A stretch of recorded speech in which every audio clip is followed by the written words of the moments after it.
Welcome to the Rim Break Rodeo. We hope this video helps. Start with the best ingredients for delicious sushi. In this video, I will show you how to make shrimp for sushi. First, choose fresh, medium to large shrimp. Next, carefully peel and deveined each one, keeping the tail intact for a professional look.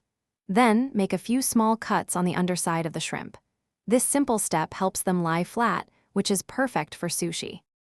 Now, let's cook our shrimp to perfection. First, prepare an ice bath. This is crucial for stopping the cooking process and maintaining texture. Bring a pot of water to a boil, adding a pinch of salt and a splash of rice vinegar for flavor.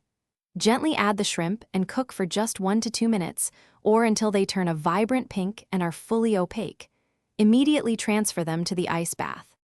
Achieving that classic straight shrimp shape is key for sushi.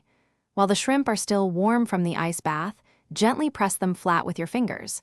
This helps prevent curling. For extra straightness, insert a skewer lengthwise through each shrimp before they cool completely.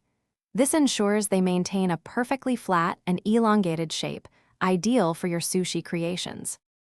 We're almost ready to enjoy our homemade sushi shrimp. After they've cooled and are perfectly straight, gently pat each shrimp completely dry using paper towels. This removes any excess moisture. Next, carefully slice each shrimp lengthwise, almost in half, creating a beautiful butterfly cut. Finally, place your perfectly prepared shrimp on a bed of seasoned sushi rice, and your delicious sushi is ready to serve. Thanks for watching. Consider subscribing if we helped you.